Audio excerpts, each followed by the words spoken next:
Hello everyone, welcome to the video lecture series of Mathematics 4. The subject code is KAS302/KAS402 and here we are in lecture number 5 of unit number 1. So in the previous lecture basically हम लोगों ने सीखा था Cauchy method of characteristics के through किस तरह से हम first order partial differential equation का सॉल्यूशन कर सकते हैं. Now in this lecture I am starting homogeneous linear partial differential equation. जी हाँ, फर्स्ट ऑर्डर डिफरेंशियल इक्वेशन की अब तक हम बात कर चुके हैं, चाहे लेग्रांजेस है, चाहे कॉशी मेथड है या चापिट मेथड है.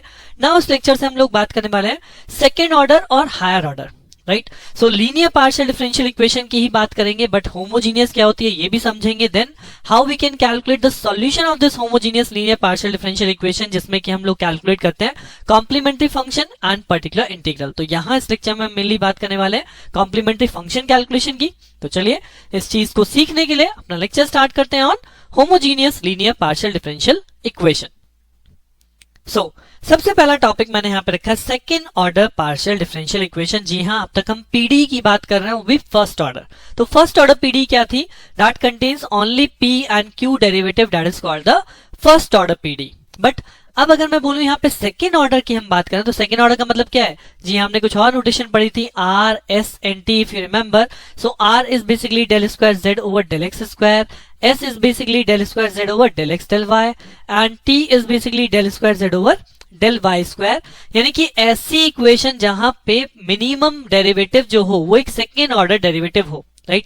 जो मिनिमम एक डेरिवेटिव वहां पे होना चाहिए वो सेकेंड ऑर्डर होना चाहिए, नहीं एक आर या एस या टी अगर आपके पास है in the equation that is called a second order partial differential equation. Like अगर मैं यहाँ पे लिखता हूँ del square Z over del x square plus del square Z over del Y square is equal to 0, then this is nothing but a second order partial differential equation because it contains the second order derivative. या अगर हम इसे ऐसे लिखते हैं del z over del x whole square plus del square z over del y square is equal to 0, that is a second order partial differential equation because it contains a second order derivative, right.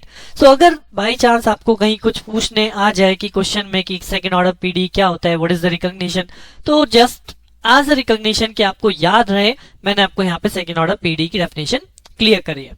Now अब जो main topic हमें यहाँ पे study करना है that is our homogeneous linear partial differential equation with constant coefficients, right.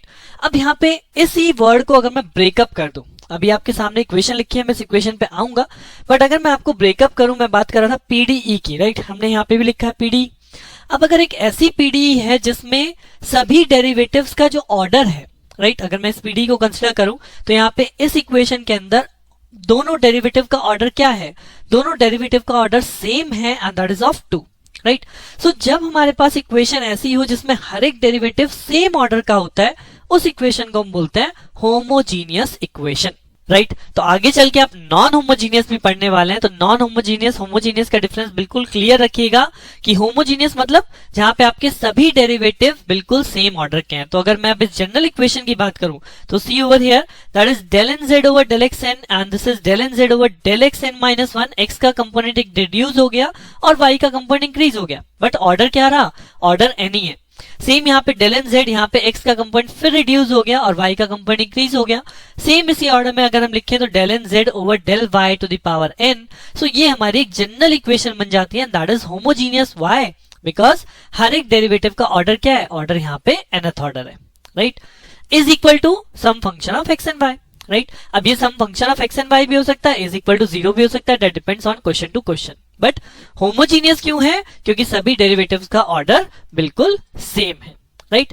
अब अगर मैं नेक्स्ट बात करूं तो यहाँ पे लिखा है विद कांस्टेंट कोफिशिएंट्स. अब होमोजीनियस पीडी तो हो गया, एक ऐसा पीडी जो कि जिसमें सभी डेरिवेटिव का ऑर्डर सेम है, but what is constant coefficient? तो अगर मैं वापस इस इक्वेशन पे जाऊं तो आपको बोलूं del square Z over del x square का कोफिशिएंट क्या है? This coefficient is 1. यहाँ पे del square Z over del Y square का कोफिशिएंट क्या है? Coefficient is again 1. यानी कि बोथ द कोफिशिएंट, या हम कह सकते हैं सभी डेरिवेटिव जो है हमारी इक्वेशन में उनके कोफिशिएंट कैसे हैं? उनके कोफिशिएंट कांस्टेंट है. माइट पॉसिबल इक्वेशन हो सकती है x into del Z over del x square, right, या y plus Y into del square Z over del Y square. तो इस कंडीशन में होमोजीनियस भी नहीं है बिकॉज यहाँ पे पावर दोनों डेरिवेटिव सेम ऑर्डर के नहीं है, और यहाँ पे ना ही कांस्टेंट कोफिशिएंट है, they are the coefficient of x and y, right. So यहाँ पे आप आगे चल के पढ़ोगे, नॉन होमोजीनियस भी पढ़ोगे, अभी आप वेरिएबल कोफिशिएंट्स के बारे में पढ़ोगे, जब उस वेरिएबल कोफिशिएंट जब यहाँ पे एक्स वाई जेड की फॉर्म गिवन होती है, तो ये एक जनरलाइज इक्वेशन यहाँ पे मेंशन की गई है जो कि आपकी होमोजीनियस पीडी है विद कांस्टेंट कोफिशिएंट। क्यों होमोजीनियस का रीजन हम ऑलरेडी देख चुके हैं। Why is constant coefficient? Because जो मैंने यहाँ पे कोफिशिएंट्स यहाँ पे लिखे हैं A0, A1, A2 dash so on AN, these are the constant one.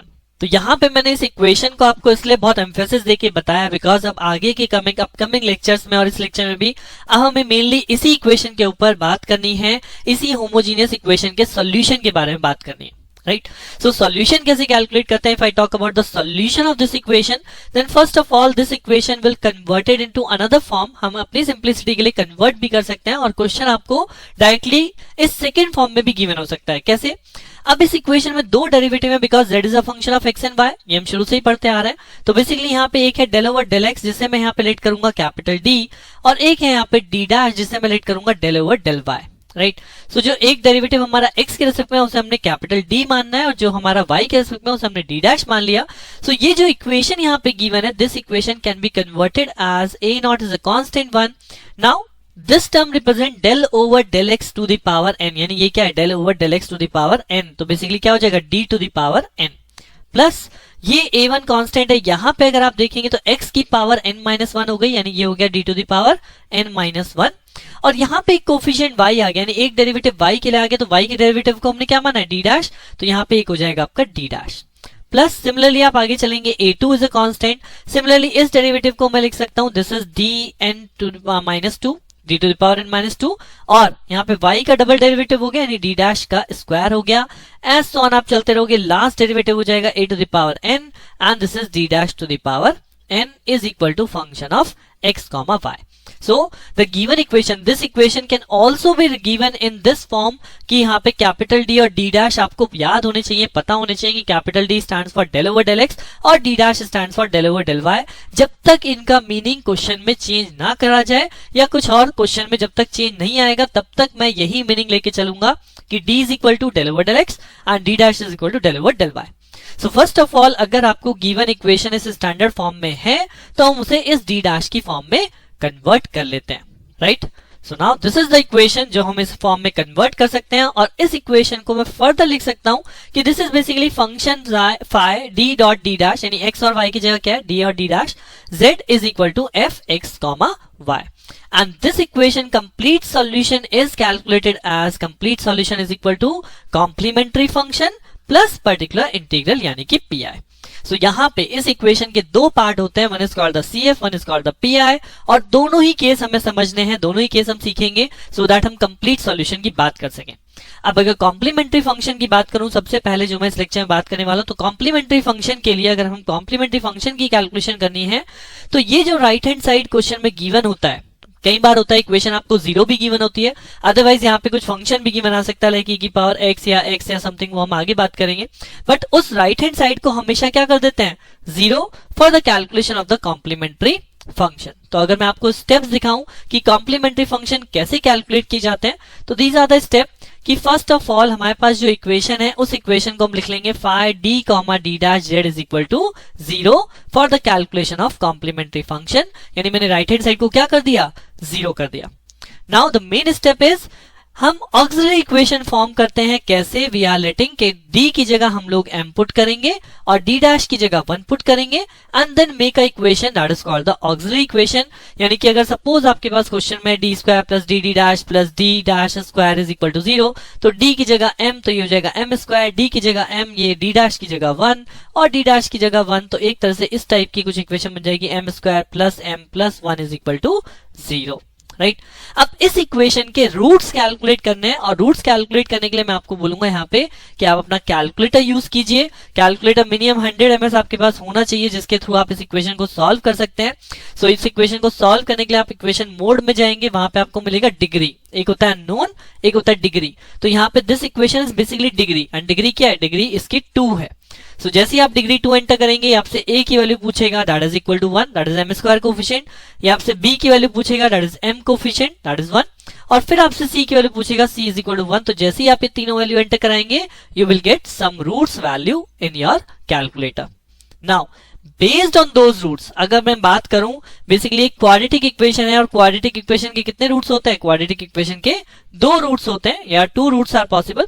तो आपका कैलकुलेटर वो 2 रूट्स बताएगा। Now based on the roots of the equation हम यहाँ पे CF को लिखेंगे कि CF क्या लिखा जाएगा।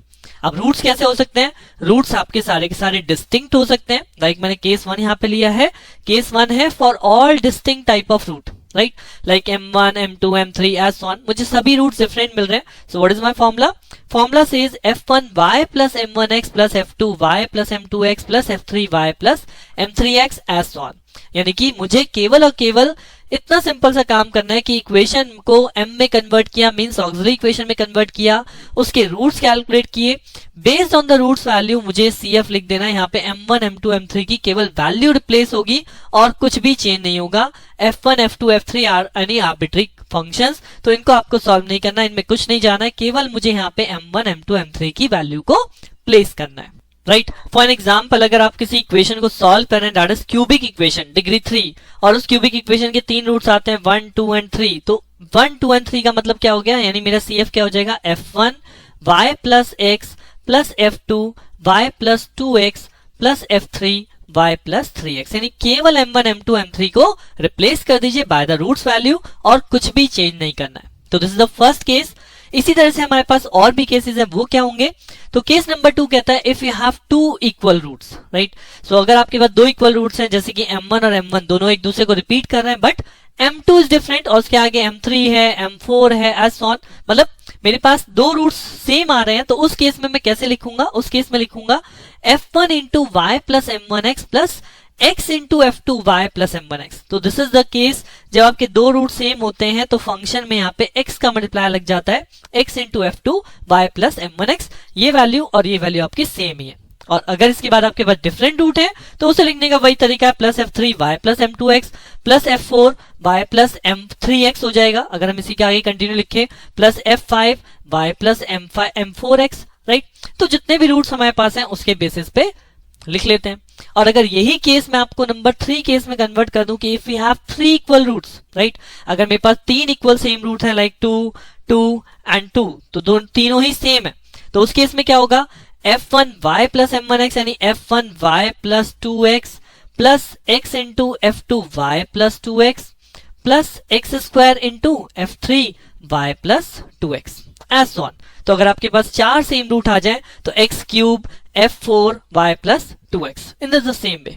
सो ये यहाँ पे केवल इतने ही केस बनते हैं। मेनली अगर मैं डिवाइड करता हूँ तो 2 ही पार्ट में डिवाइड करता हूँ। एक केस ऐसा जहाँ पे रूट्स आपके डिफरेंट हैं और एक केस ऐसा जहाँ पे रूट्स आपके सिमिलर हैं। इसी बेस पे कॉम्प्लीमेंट्री फंक्शन को लिखा जाता है। तो ये बहुत इंपॉर्टेंट रूल है जिसके बेस पे आप CF कैलकुलेट कर पाएंगे, CF लिख पाएंगे।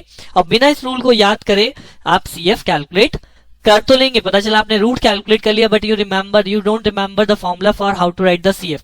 सो बहुत इंपॉर्टेंट है दोनों केस और जरूर कॉपी में नोट डाउन कीजिएगा सो दैट तभी आप आगे के क्वेश्चंस में अपने आप को कंफर्ट जोन में पाएंगे कि हम CF इजिली लिख पा रहे हैं, राइट।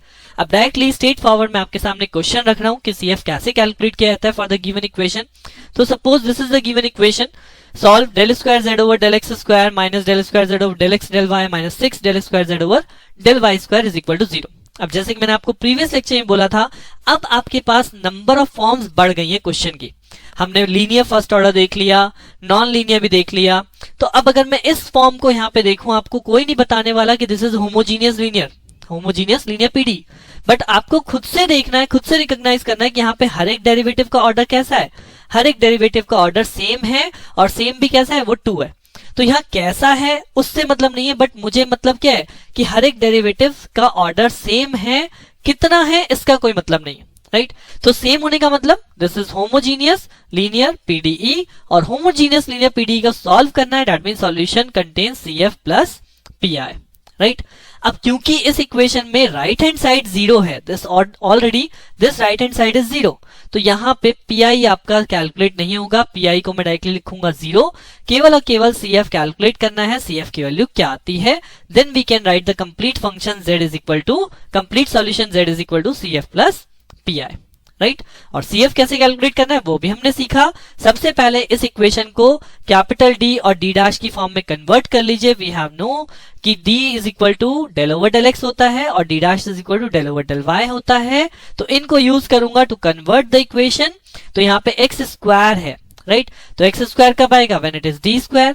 यहाँ पे एक्स और वाई दोनों है तो एक डी है और एक डी डैश है, और यहाँ पे वाई की पावर डबल है तो यानी ये हो जाएगा D dash square is equal to 0। तो ये बन गई आपकी given equation in terms of D and D dash. और ये क्वेश्चन डायरेक्टली इस फॉर्म में भी गिवन आ सकता था, सॉल्व दिस इक्वेशन, राइट। तो हमारा ये स्टेप बच जाता कि हमें कैपिटल डी की फॉर्म में कन्वर्ट नहीं करना।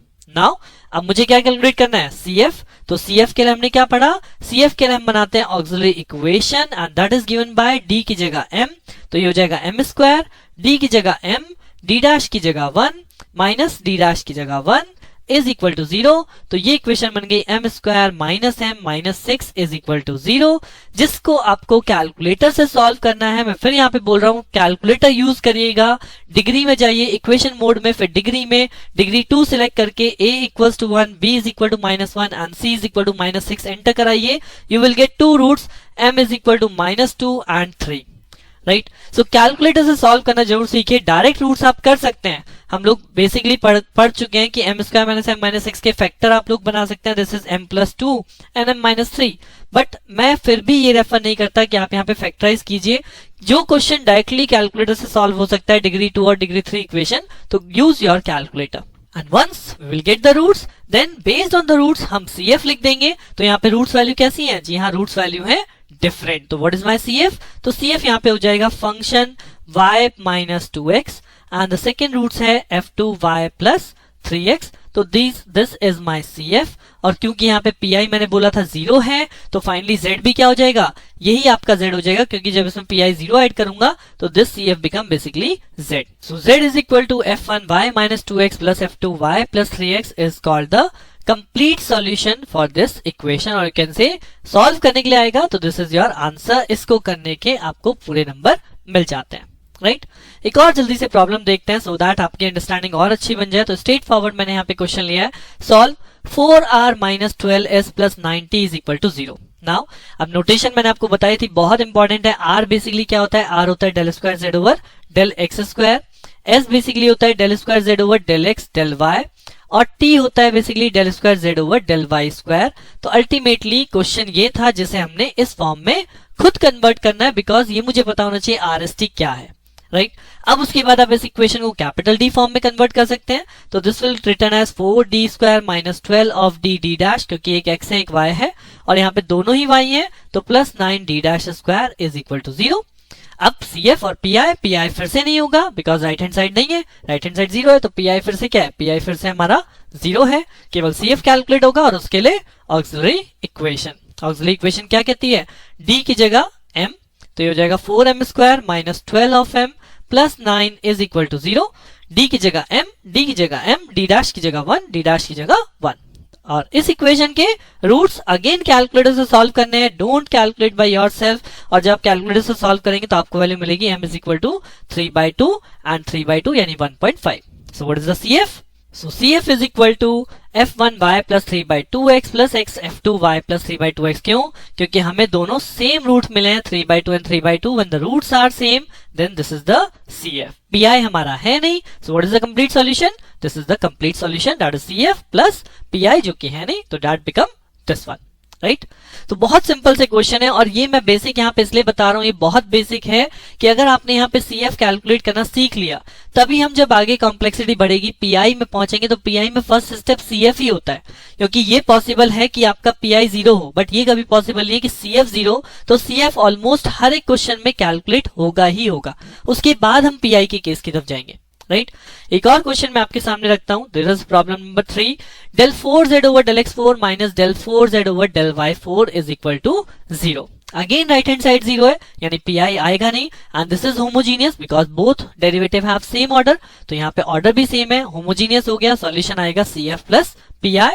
PI है नहीं तो केवल CF चाहिए, तो CF कैसे करूंगा? फिर से सबसे पहले से d4 minus d dash to the power 4 is equal to 0। सबसे पहले कन्वर्जन कर लिया D और D डैश में, उसके बाद ऑक्सिलरी इक्वेशन। तो ऑक्सिलरी इक्वेशन कहती है D की जगह M और d डैश की जगह 1 इज इक्वल टू 0। अब इस इक्वेशन के रूट्स आप कर सकते हैं m4 minus 1 is equal to 0। तो ये पावर 4 में चली गई ना, तो इसके 4 रूट्स होने वाले हैं because this is a power 4 equation, right. तो यहां पे इसे सॉल्व करने के लिए हम मानते थे m square is equal to x, तो अल्टीमेटली ये हो जाएगा x square minus 1 is equal to 0 और जिसके रूट्स होते हैं x प्लस 1 और x minus 1 is equal to 0, right. तो x प्लस 1 यानी x की जगह क्या है m स्क्वायर, तो अल्टीमेटली इक्वेशन होगी m स्क्वायर प्लस 1 और एक इक्वेशन होगी m square minus 1 is equal to 0। अब m स्क्वायर माइनस 1 को फर्दर आप फैक्टराइज कर सकते हैं, तो m स्क्वायर माइनस 1 के हो जाते हैं m माइनस 1 और m plus 1 is equal to 0। तो यहां से आपको 4 रूट की वैल्यू मिल रही है m is equal to 1, m is equal to minus 1 और m स्क्वायर प्लस 1 से आपको मिलेगा प्लस माइनस i। तो यहाँ पे 4 रूट्स मिल जाते हैं, that is 1 minus 1 plus i and minus i, and when you get these 4 roots all are different, based on these 4 roots we can write the CF part, that is y plus x, y minus x, y plus ix, y minus ix, pi हमारा 0 है, तो z solution केवल CF के equal ही हो जाएगा, right.